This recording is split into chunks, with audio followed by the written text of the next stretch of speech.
Boa tarde. O Trilhas da Democracia de hoje dialoga com a professora do Departamento de História da Universidade Federal Rural de Pernambuco, Marcília Gama, num diálogo sobre o Memorial das Ligas Camponesas Francisco Julião. Marcília, seja mais uma vez muito bem-vinda ao Trilhas da Democracia. Eu acho que é a terceira vez que você participa aqui, você já é uma convidada fixa do programa. Seja muito bem-vinda, Marcília, é um prazer recebê-la. Boa tarde, Marco. Muito obrigada pela oportunidade de estar aqui mais uma vez. Aos ouvintes também, muito obrigada pela atenção. E eu acho que esse é um tema muito importante para a gente pensar, inclusive, o golpe de 64, como isso interferiu como o golpe de 64 interferiu no movimento de resistência das ligas camponesas, né? Marcília, vamos começar falando sobre esse projeto do Memorial das Ligas Camponesas. Eu estou aqui com o portfólio do... enquanto a gente dialoga, eis aí, Memorial das Ligas Camponesas do Brasil, Francisco Julião. Marcília, eu queria que você historiasse um pouco esse projeto que, entre outras coisas, está conservando, digitalizando cerca de 5.000 documentos referentes ao engenho Galileia, que foi o primeiro engenho a ser desapropriado para fins de reforma agrária, né? Para usar uma expressão que diz muito a quem mora no Recife, o marco zero do surgimento das ligas camponesas, que foi liderado não apenas por Francisco Julião, mas também por Zezé da Galileia entre 1955 até o golpe de 64, quando vem a repressão forte no município de Vitória de Santo Antão, né, na zona da Mata de Pernambuco. Por favor, Marcília, eu queria que você historiasse um pouco o surgimento da ideia, quem são os organizadores, quem é que está junto contigo nesse trabalho. Por favor, Marcília. O Memorial das Ligas Camponesas do Brasil, Francisco Julião, é um projeto que já vinha sendo, vamos dizer assim, pensado desde 2016. Na época, eu estava ainda no Arquivo Público do Estado de Pernambuco, e lá eu tive a oportunidade de conhecer Anacleto Julião, que é o filho de Francisco Julião, né? Que já foi entrevistado aqui no Trilhas da Democracia. Exatamente. E aí, Anacleto, a gente fez uma amizade, a gente teve uma interação muito legal, e aí Anacleto expôs assim o interesse de organizar o acervo que ele tinha em casa, né? Que era remanescente desse período de atuação de seu pai, Francisco Julião. E a gente tentou várias vezes, em épocas distintas, submetemos a projetos diferentes, pela Lei Rouanet, pela lei na época, Fucultura, pelo multiusuários da FACEB, mas, efetivamente, ele só foi aprovado em 2021. Veio a pandemia, aquela história toda foi aprovada em 2021, pelo Fucultura. Então, a gente ficou até surpresa, porque no governo anterior, eles simplesmente eliminaram, como extinguiu também o Ministério da Cultura, a gente ficou impossibilitado de submeter o projeto pela Lei Rouanet, e aí partimos para o Fucultura. E no Fucultura foi muito feliz, porque finalmente conseguimos a aprovação de um projeto que era assim, para Anacleto, eu acho que para a gente era um desafio, e para ele era um sonho, né, de ver aquele acervo todo organizado. E aí foi quando eu já conhecia, porque era aluno, inclusive, da pós-graduação de História, lá da Rural, Aramis Macedo, produtor cultural, com larga experiência no Fucultura, e apresentamos para Aramis, e ele comprou a ideia, achou interessante, e montamos, né, a equipe com a arquiteta, inclusive, Cátia Velar, que esteve já comigo no vários projetos, inclusive reparação, que foi uma exposição que ficou em cartaz lá no Museu do Estado, em 2013. E aí, o que é que a gente fez? Essa força-tarefa, vamos dizer, de pessoas, inclusive com o Comitê de Memória e da Verdade do Estado, Cajá, Amparo Araújo, Marcelo Santa Cruz, todos integrando essa grande, vamos dizer assim, iniciativa, né, com a parte de apoio e a parte técnica. Eu fiz parte da parte técnica, exatamente nessa questão da pesquisa. Eu estou encaminhando aqui para o final dos slides. Eu acho que não está muito visível. Opa. Mas dá para ver, né? Eu ia mostrar os nomes da equipe técnica, que são esses que você disse: Amparo, Marcelo Santa Cruz, Cajá. Tem a participação também do meu sensei, né? Sim, Raul Kawamura foi, inclusive, o idealizador desse bonito portfólio que vale a pena colocar, porque realmente ele fez no momento a gente estava sem nenhum recurso, e ele fez de muito assim bom grado e acolhendo essa ideia. Não cobrou um tostão, mas ele foi o carro-chefe para a gente começar a divulgar essa ideia, né? Porque é uma coincidência. Raul Kawamura é competente como sensei de karatê e também Sim. como designer gráfico. Ele é perfeito. Né? Ele é perfeito. Mandar um grande abraço para. Grande abraço para Raul. Eu realmente uma pessoa, um profissional de primeira grandeza. Eu não tenho, né? E aí foi a intermediação na época, eu não conhecia, a intermediação foi Kátia Velar, que já tinha feito trabalhos com ele, e foi super interessante, porque ele realmente acatou e fez esse portfólio que se viu de divulgação inicial, né, do que era a pesquisa e o trabalho. Então, o meu papel nesse grupo foi fazer exatamente essa pesquisa histórica. Eu consegui alguns alunos bolsistas, entre eles Daniel Chaves, que hoje é meu aluno PIBIC, né? E Eduarda, Adilinha, os meninos são de uma, sabe, vestir a camisa, de uma competência enorme, e a gente começou a trabalhar esse garimpo dessa documentação, que inicialmente está na residência lá em Aldeia de Anacleto. Por conta de uma série de questões, ele criou um espaço lá na residência dele para acomodar o acervo, e por estar perto ficou melhor. E o sobrinho dele, Raul, né? Raul Julião, foi e ajudou nessa condução prática, né, de separação, de seleção, porque é um material muito rico, mas tem uma parte pessoal que faz, inclusive, alusão a momentos traumáticos da história da família, né?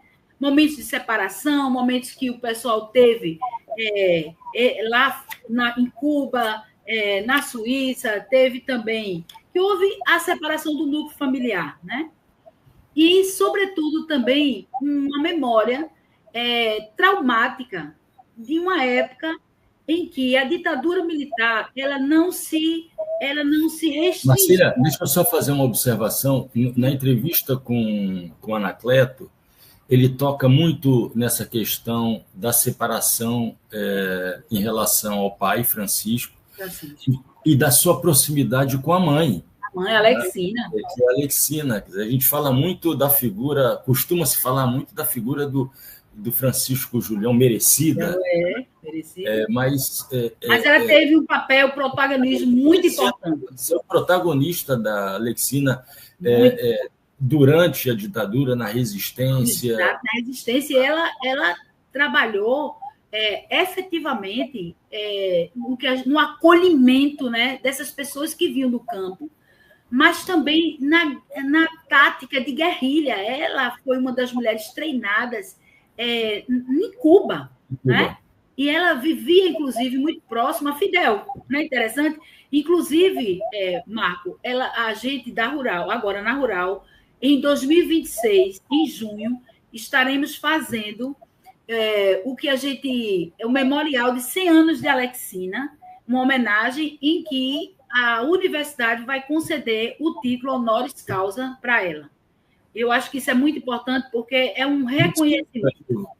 É um reconhecimento pela história de luta dela, mas de muitas mulheres da Galileia. E aí entro naquela pergunta que você fez, que são os núcleos de pesquisa que a gente tem nesse projeto. A primeira etapa desse projeto, que foi financiado pelo governo do Estado... Na verdade, essa pergunta foi feita em off, né? Sim. A nossa audiência precisa saber, né? Existe um determinado momento, agora eu vou... deixa eu retornar aqui. Antes de você falar nesses esses três núcleos que vão compor referência da Liga Camponesa, é importante, quem se encontra fora de Pernambuco, não conhece a geografia, né, as cidades em Pernambuco, eu acho que dá para ver, aí está o mapa de Pernambuco, né? E aí assinalado em vermelho, Vitória de Santo Antão. E é exatamente aí que fica localizado o famoso sítio histórico. Olha, a Galileia, ela fica, quer dizer, Vitória de Santo Antão fica a 50 quilômetros do Recife. Então, você vê a distância, né?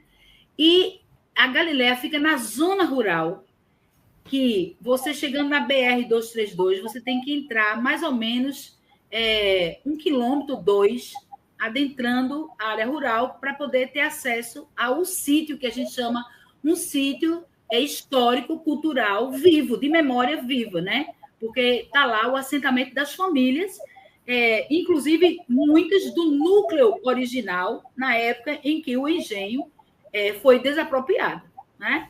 Esses dois mapas que aparecem aqui, um é do DOPS, né? A polícia mapeando o espaço e preocupado, e não só isso, mas toda a zona canavieira, com os engenhos pontuados, porque eles temiam que a ideia das ligas camponesas e também da desapropriação terminasse expandindo, como realmente saiu de Pernambuco, foi para Sapé, criou a Liga Camponesa de Sapé, na Paraíba, Rio de Janeiro, Goiás, quer dizer, Minas, ela teve uma repercussão grande, não só em Pernambuco, em outros locais, né, na zona da Mata Norte e Sul, mas também em outros estados.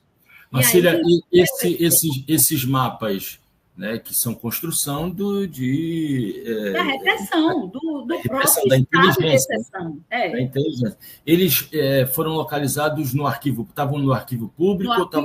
No acervo do DOPS. No acervo do DOPS.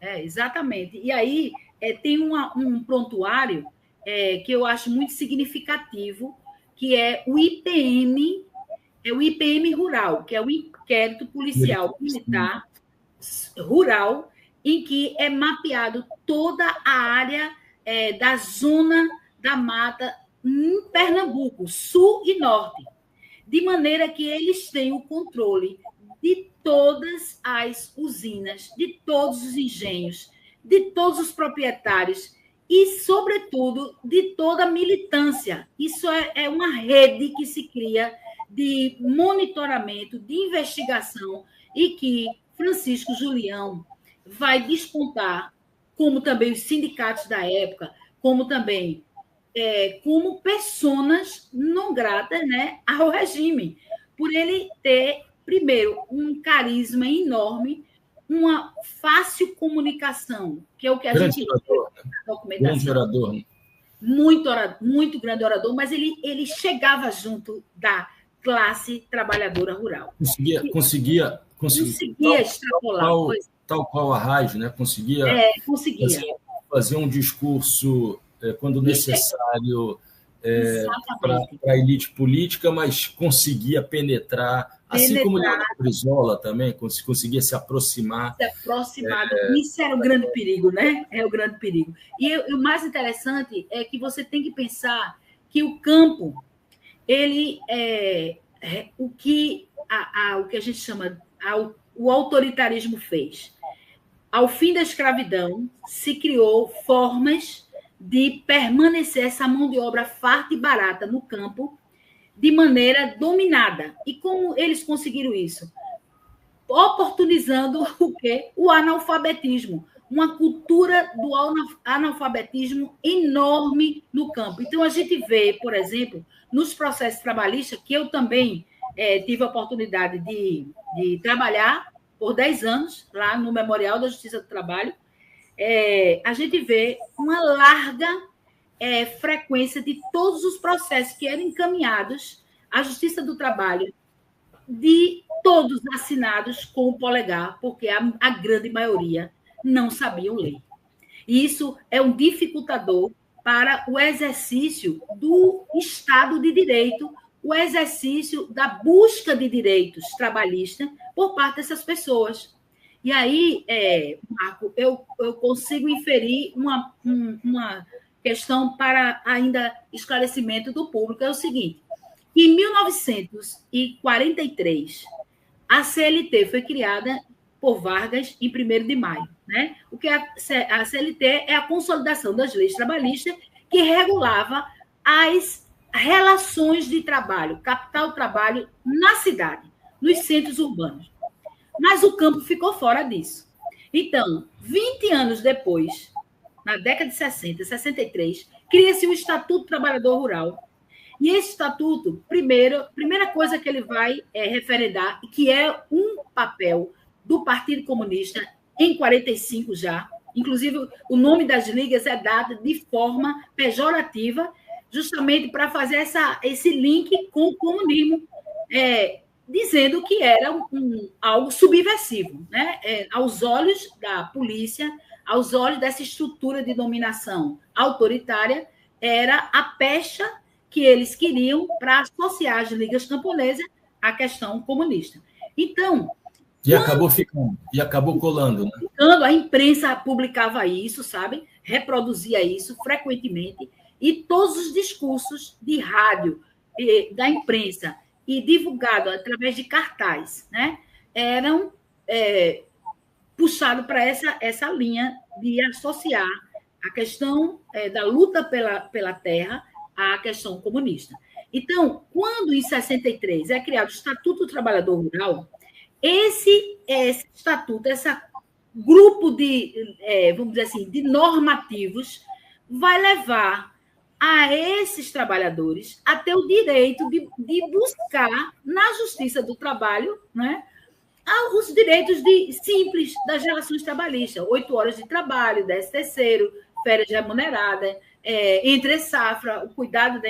Então, isso vai desaguar na Justiça do Trabalho com uma série de processos que começam também a serem, vamos dizer, aprovados pela Justiça, né? Esses processos eram encaminhados pelos sindicatos e, de certa forma, garantia esses direitos.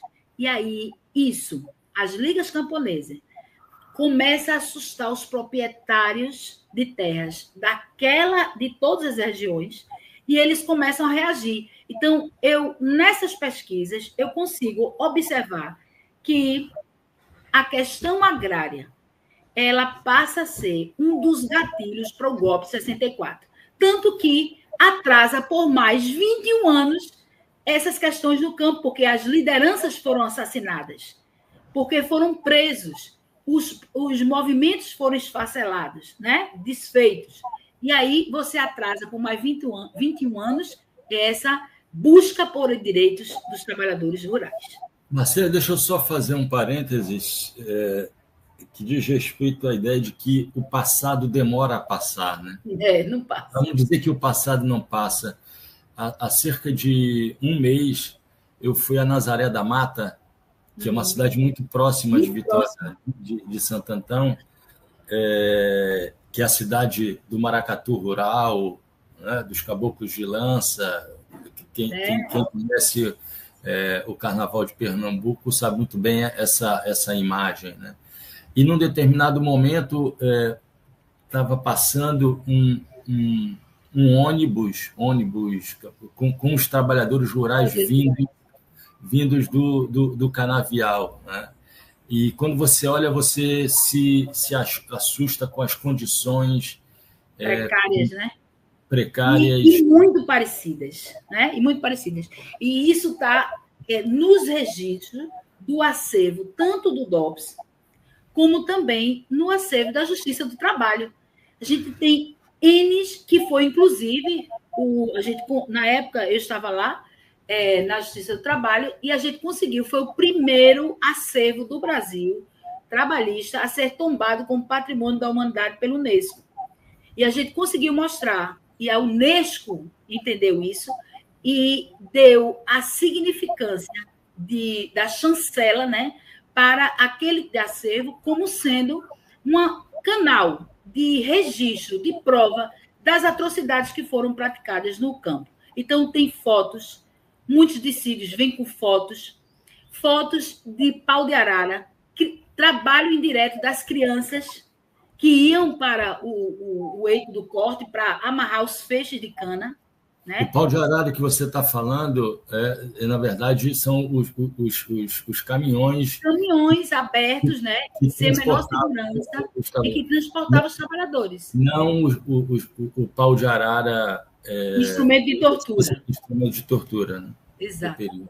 Marcília, vamos fazer um passeio pelo portfólio e eu queria que você falasse um pouco das fotos, né? Nós temos imagens aqui que são imagens muito, muito importantes, né?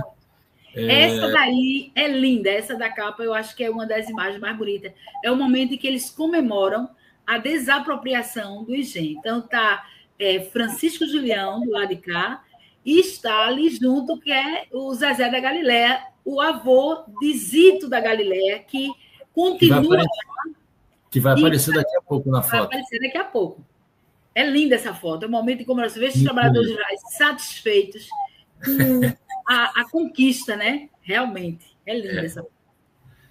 Na sequência, também tem uma foto aqui embaixo, né? Lindo.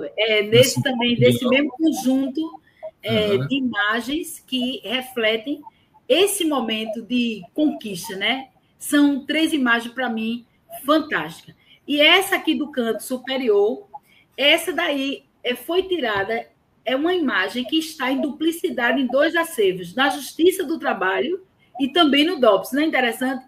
É o momento em que os operários da cidade saúdam, no 1º de maio, os camponeses unidos. E essa imagem é muito linda. Por quê?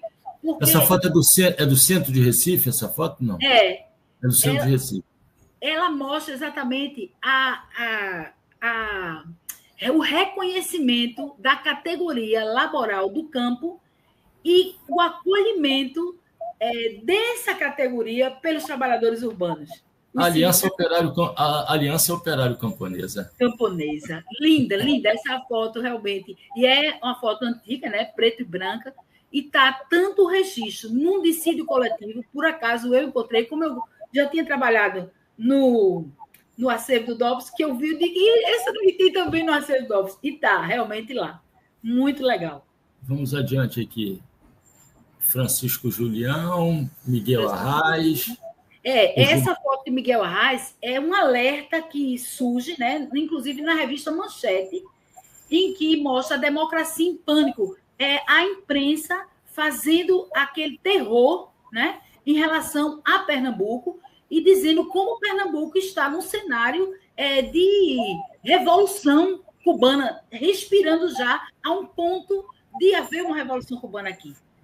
A construção do clima pré-golpe, né? A construção do clima pré-golpe, preparatório para o golpe 64. E aqui embaixo são os jornais, são 8 exemplares. Eles existem também no Rio de Janeiro. Foi um jornal criado por Julião no Rio de Janeiro. E só que a gente tem os originais dele no DOPS, né? e também a imagem que foi digitalizada pela Fundação Joaquim Nabuco, à época dos 40 anos do golpe. A gente fez uma grande exposição, a parceria em conjunto, e aí a Liga, né, chamado Liga, e era um jornal alternativo que tratava das questões do campo, agrária, da luta das ligas camponesas, do contexto histórico-social da época, de Cuba, da perseguição imperialista, né, dos Estados Unidos, e era um canal assim de troca dessas, mas só teve 8 exemplares. No sexto já foi empastelado, já foi censurado, e aí parou a circulação desse material. E aqui embaixo, nesse folder, a reunião em que o governador do estado, Cid Sampaio, está fazendo pronunciamento de desapropriação do engenho Galileia. Também muito linda essa foto, embora esteja com uma qualidade não muito boa, sobretudo mas mostra o registro, a atenção, a população carente, a população de trabalhadores rurais vendo pela primeira vez uma luta sendo prestigiada e reconhecida, né? De tantos anos de busca, né, dessa conquista pela terra. Na sequência, esse mapa já apareceu, a gente já falou sobre ele.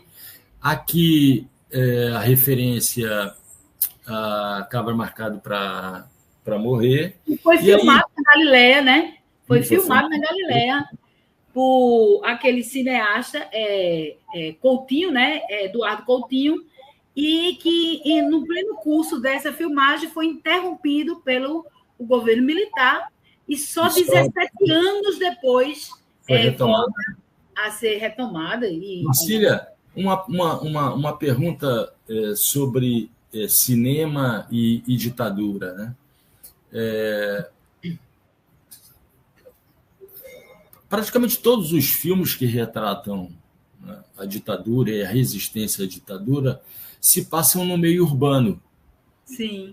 Né? São raros os filmes que tratam... Quer dizer, uma das exceções é exatamente Cabra Marcado para morrer, né?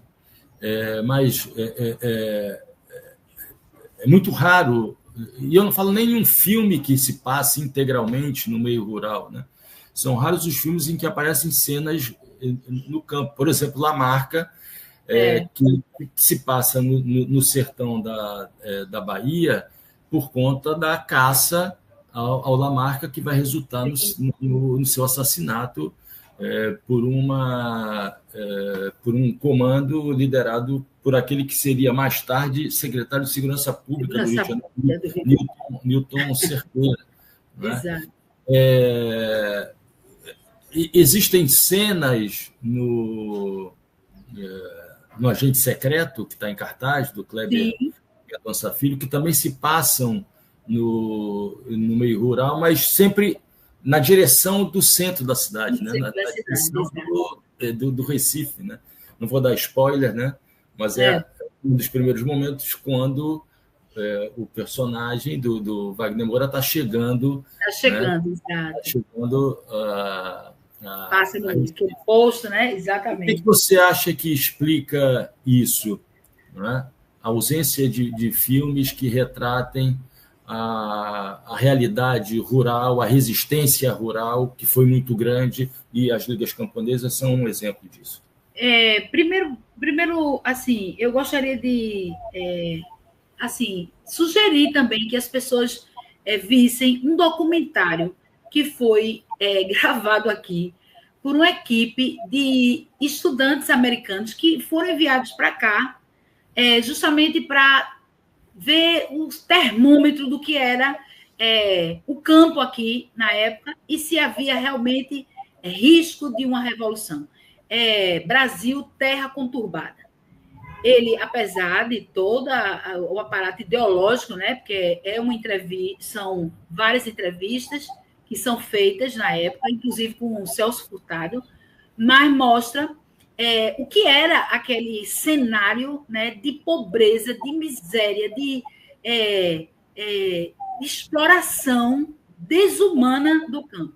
E eu acho que, como o foco dessas organizações eram urbanas, por quê? Porque nas cidades é que havia os núcleos de resistência e para o aparato policial repressivo, isso tem um custo muito grande, então era importante que eles ficassem monitorando os centros urbanos e essa questão do campo ficaria restrita para as milícias. Então, efetivamente, é o que a gente chama, eram silenciados. É como se houvesse um silenciamento por parte da estrutura do aparato repressivo do campo, porque era mais fácil você eliminar sem chamar atenção. Porque, ao mesmo tempo que você dava visibilidade, você, ao mesmo tempo, você escancara uma realidade extremamente difícil e o receio era dar mote, né, para que as pessoas passassem a ver o campo. E aí eu acho que, nessa circunstância, as dificuldades de acesso, uma extrema repressão naquele espaço, em todos os engenhos, o que dificultava o acesso mesmo dessas equipes de filmagem, de entrevista, o deslocamento, o custo do deslocamento. Numa época de repressão, isso tudo conta muito. E eu penso que essa é uma das dificuldades, a dificuldade econômica mesmo. Tanto que Cabra Marcado, ele foi difícil de você conseguir captar recursos para filmagem, né? E você tem o quê? Uma construção de uma invisibilidade direta ou indireta de uma situação extremamente exploratória no campo, o que é uma pena, né? É uma pena. É importante dizer, Marcília, que esse silenciamento, esse esquecimento, se a gente pensar na cinematografia brasileira, né, pós-ditadura, que é levada a cabo até por setores do campo democrático de esquerda, à medida em que fazem rememorar, através de películas, né, apenas o contexto urbano, quando existem muitas histórias por contar de resistências na área rural. Mas vamos seguir aqui. Diga, por favor.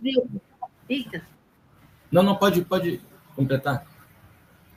Eu estou... Um momentinho. Acho que saiu aqui. Peraí, um momentinho. Aqui. Desculpe. Eu ia propor que a gente, aí sim, voltasse àquela questão que é dos 3 núcleos que comporão o centro de referência das ligas camponesas no Brasil, né? Um espaço de memória e equipamento cultural. Aí aparece esse primeiro núcleo. Que é a Casa do Povo da Galileia. A Casa do Povo da Galileia. Esse daí, originalmente, eu acho que dessa linha de falta de investimento, inclusive das esquerdas, né? De uma postura mais democrática para trazer esses conteúdos. Veja, foi o primeiro, ou a primeira experiência de desapropriação de um engenho que funcionou, que deu certo e que é uma solução exitosa de reforma agrária, que se viesse a dar cabo e a publicizar isso, talvez se visse de base para que outras realidades fossem replicadas, sem mexer com a estrutura, né, de poder agrário que a gente sabe que ocorre desde que o Brasil foi fundado, né? Mas aí, veja, a gente teve uma dificuldade enorme de captação, de fazer com que esse projeto ele tivesse recursos, né, de conseguir vender exatamente essa ideia, né, para conseguir verbas para a construção. Então, esse núcleo, inicialmente, a gente ia tentar a emenda parlamentar. Na época, uma das pessoas que foram acionadas foi Túlio Gadelha. Só que a forma prática de Túlio, da composição de Túlio Gadelha, é votação.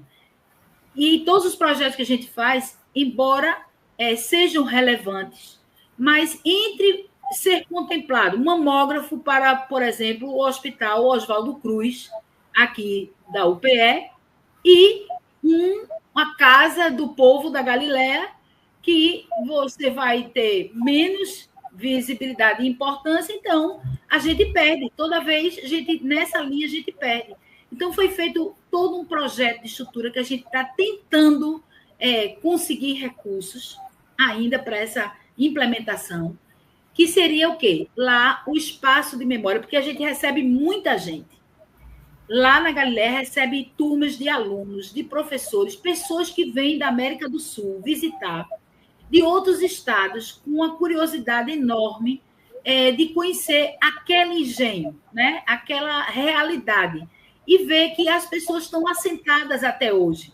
Elas produzem para a Ceasa hortaliças, material, alimentos orgânicos, uma série de recursos que é importante para a sociedade, mas que as pessoas pouco dão visibilidade. Então, lá, como a gente receberia, teria um auditório. A Casa Grande seria transformada num espaço de exposição permanente, com toda a documentação que foi organizada, higienizada, catalogada por esse projeto do Fucultura, porque os 3 módulos seriam o núcleo 1, que é o Centro de Memória e Pesquisa Francisco Julião, lá mesmo, em loco, na Casa Grande. O segundo seria, exatamente os núcleos, né? O segundo seria esse levantamento dessa documentação, tratamento, organização, higienização, acondicionamento, tanto que está na posse de Anacleto Julião, da família Julião, como o que está e que foi compilado à época por Zito, que é filho de Zezé da Galileia, neto de Zezé da Galileia. Então, que aparece aí e que vai ter no núcleo 3 um espaço, né? No espaço.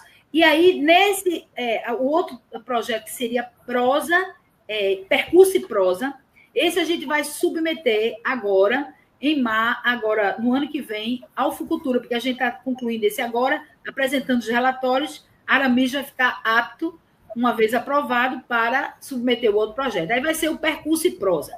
E esse é muito interessante, porque a gente vai colocar nos espaços, nas áreas, como essa que está Zito da Galileia em pé, era um lugar, uma pedra em que Francisco Julião discursava para aquele assentamento, para aquelas pessoas dali. E aí é emblemático, como também a Casa de Farinha, como também o que foi transformado na biblioteca. E aí o que a gente vai fazer? Colocar as marcas dessa memória e coletar. Esse terceiro momento vai ser fantástico se a gente conseguir a aprovação no Fucultura, porque a gente vai coletar a história, a memória oral das mulheres que tiveram um protagonismo enorme, mas que também são invisibilizadas dentro desse cenário, não é? A gente vai ter essa primeira etapa com o Julião, que vai servir da área expositiva para esse núcleo de memória. Depois a gente vai ter o percurso e prosa, que vai instalar as placas das memórias e todos os roteiros, inclusive colocando uma biografia de quem eram essas mulheres, né?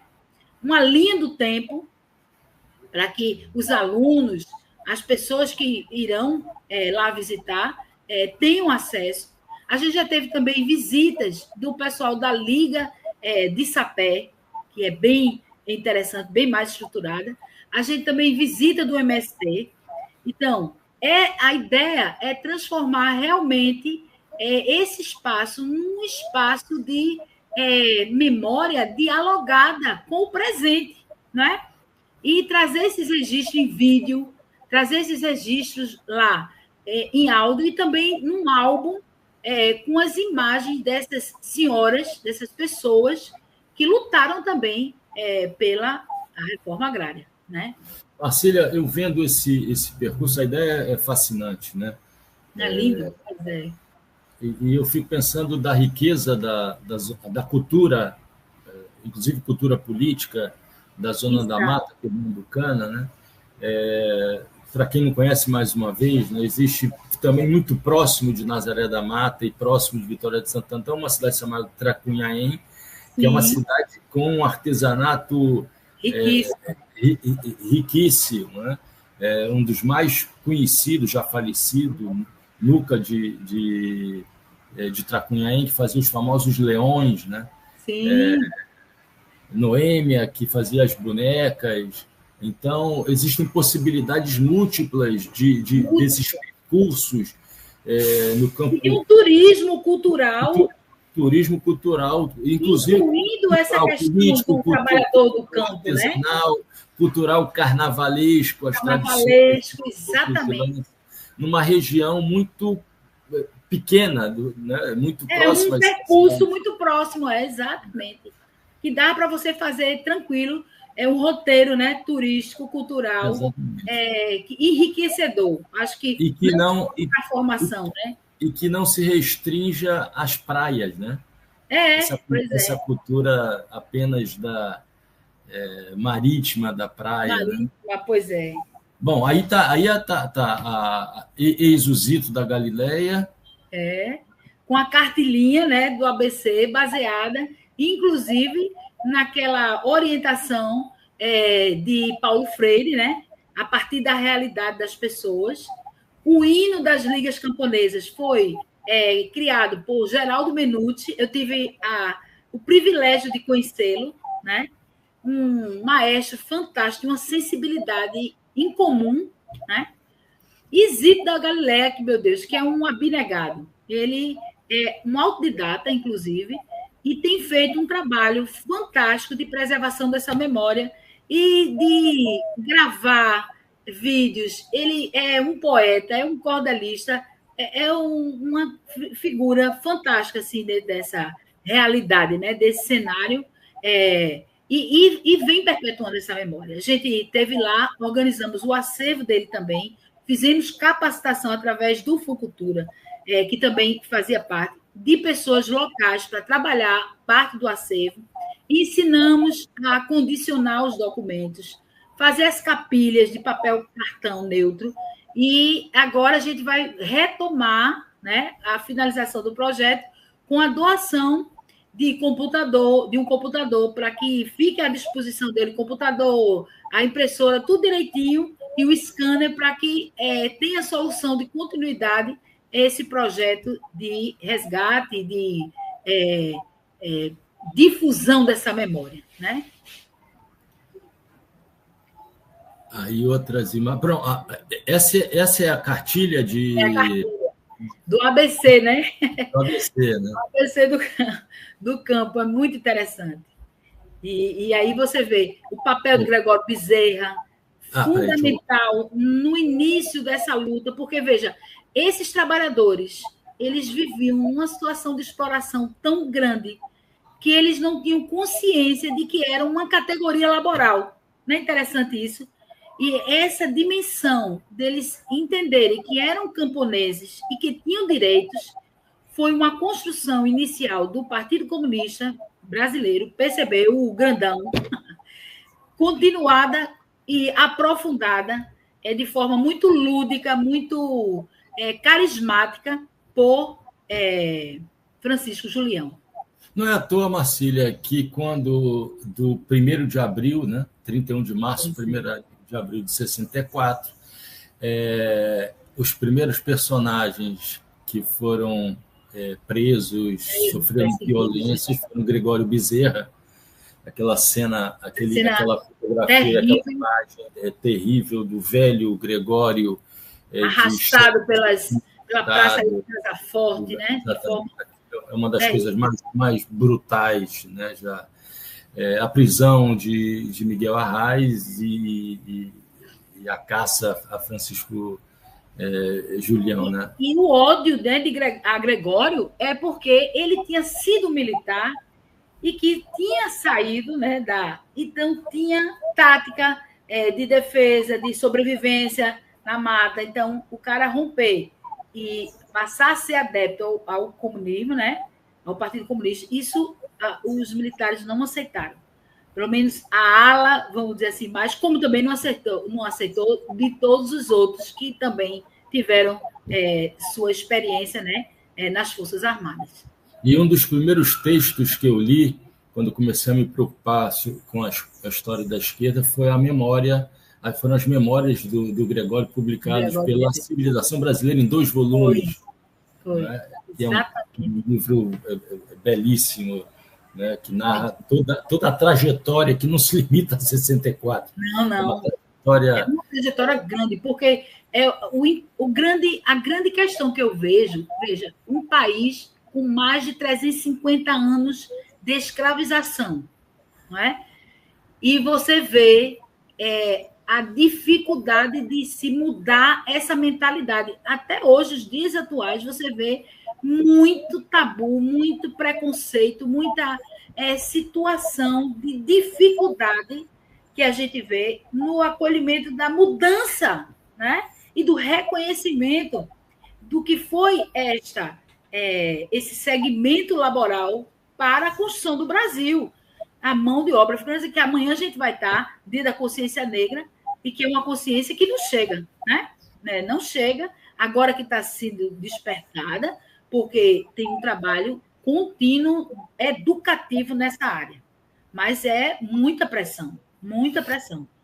Marcília, eu não sei se a nossa audiência vai conseguir visualizar essa imagem, né? Essa imagem é lá do DOPS, casa de detenção, após ele ter sido arrastado pelas ruas, com os pés esfolados de ácido sulfúrico, diga-se de passagem, e foi forçado... Aquele líquido de bateria, né? Aquele líquido de bateria que corrói na pele. Ela... Imagina. A filha dele, eu a conheci. E atrás, Marcília, escrito o Exército sempre, eu acho que é isso, né? Sempre cumpre com o teu dever, alguma coisa. O seu dever, cumpre com o dever. Olha, fuzil, senhor, que perigo esse senhor trazia para a sociedade, para você ver a mudança, né? De construção ideológica, como é feita. E aí, quem conheceu o Gregório, viu como ele era uma pessoa doce, como era uma pessoa que não ficou com mágoa. Eu conheci Gregório na volta eu passando ali, que eu trabalhava na cidade, aí eu passando ali pela Rua Nova, ele estava num daqueles bancos na Rua Nova, discursando. Eu disse, quem é esse senhor? Eu não conhecia, né? Nova demais, não tinha nem ideia. Aí fiquei ouvindo, e ele com aquela voz, aquela discurso tão acolhedor, tão claro, tão... Que aí eu disse, quem é? Aí o pessoal dizendo, é um comunista, é um comunista. E eu disse, que comunista? Aí era Gregório, eu não acreditei. E depois eu conheci o filho dele, Jurandir, Bezerra, lá no arquivo. Eu conheci muita gente que... Eu estou tentando me lembrar, porque, na verdade, a prisão do Gregório se deu no dia 2 de abril, mas logo, imediatamente após a descida das tropas do general Mourão, né, do Juiz de Fora na direção do Rio de Janeiro, né, houve uma ida. Eu estou tentando me lembrar aqui para que engenho que que uma tropa do Exército seguiu na tentativa de prender o Gregório. Né? E Gregório já tinha saído de lá.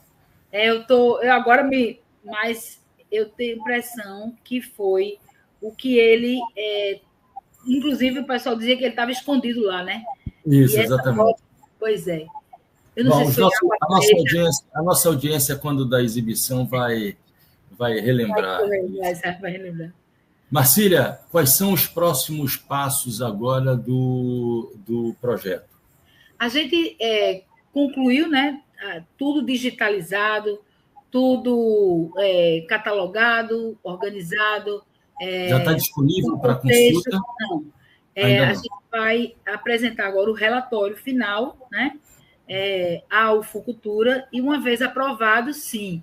Aí a gente vai conversar com a família, porque está no escopo do projeto encaminhar esses arquivos para o CEDOC, né, que é o Centro de Documentação da CEP, Companhia Editora de Pernambuco, a qual a gente fez uma parceria na época, e que se disponibilizou a acolher esse acervo e colocar lá ao lado do Memorial da Democracia, da Comissão da Verdade da Memória Dom Helder Câmara. E outros projetos em vista na recuperação da memória Sim. No estado de Pernambuco? Esse, para mim, agora, acho que se a gente conseguir aprovar, será o mais caro, porque as mulheres, assim, todo mundo está morrendo, né? E tem pessoas que precisam ser entrevistadas. Por exemplo, o filho de João Pedro Teixeira, ele está numa situação muito debilitada lá no Ceará, e a gente está tentando ver uma forma de fazer essa entrevista com ele, de colher esses dados. E o projeto, se a gente conseguir aprovar esse junto ao Fucultura, a gente vai conseguir recuperar uma parte da memória oral das mulheres que tiveram uma atuação fantástica na luta e na resistência e que, infelizmente, ficaram invisibilizadas, incluindo Alexina de Paula Crespo, que a gente, como eu disse, vai fazer o centenário dela em junho do ano que vem. Aí está dentro desse escopo e eu espero a gente conseguir essa aprovação. Porque aí a gente já temos equipe, já tudo organizado, já passamos por essa etapa de organização do acervo, agora a coleta, né, da informação oral vai ser fantástica e transformar isso em conteúdo para conhecimento do público. Porque se você fazer isso tudo e não programar, não oportunizar difusão, aí você não fecha a cadeia, né, do que a gente chama da importância da informação. Marcília, a gente ainda tem 7 minutinhos. Uma outra iniciativa importante da Universidade Federal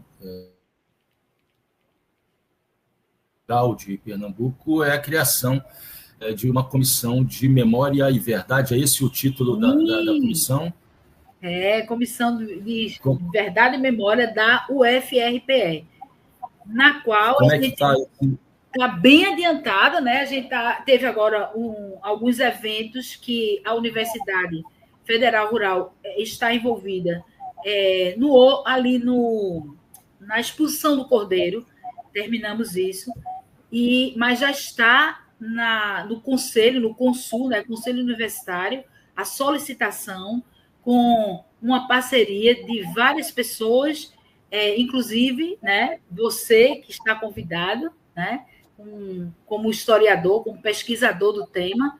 É fundamental que a gente faça essa união de mentes importantes e que conheça dessa história para que a gente possa trazer à tona conteúdos que ficaram silenciados na própria administração da Universidade Federal Rural de Pernambuco, né? A exemplo da UPE, que também deu agora um start nessa questão, da UFPE, a gente agora também corre atrás para trazer esses conteúdos, como foi, por exemplo, o assassinato, né, de Odígias Carvalho de Souza, que dá nome ao DCE, e que foi aluno do curso de graduação de agronomia, e que foi morto sumariamente nos porões da ditadura e que teve o seu atestado de óbito, após a análise da Comissão da Verdade e da Memória, refeito, porque dizia que ele teve embolia pulmonar, e não foi. Na realidade, ele teve ruptura múltipla de órgãos por pancadas sequenciadas, no fígado, no baço, no rim, no pulmão, enfim. É horrível os autos que tratam desse cenário. Isso tudo a gente tem que trazer. É preciso resgatar essa história. Em geral, fazem justas homenagens, né, a estudantes, professores que foram perseguidos, mortos, desaparecidos, no eixo Rio-São Paulo, né? Sim. é preciso fazer o levantamento também desses mortos, torturados, desaparecidos em outros vários estados, como o estado de Pernambuco. Cajá já foi citado aqui, quer dizer, é uma figura de relevo nacional, mas existem muitos outros cajás que precisam ter a sua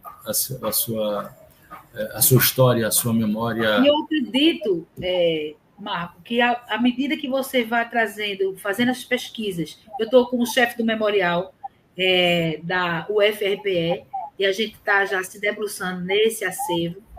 Tem, inclusive, um projeto agora de organização e catalogação dessa memória lá, que está guardada e é do início, da origem, vamos dizer assim, da Rural. Tem o FINEP aí, tem um edital que a Rural também lançou para cuidar dos acervos. A gente vai tentar, mais uma vez, submeter, e se conseguirmos, vai ser fantástico, porque a gente vai trazer conteúdos que até então ninguém conhece.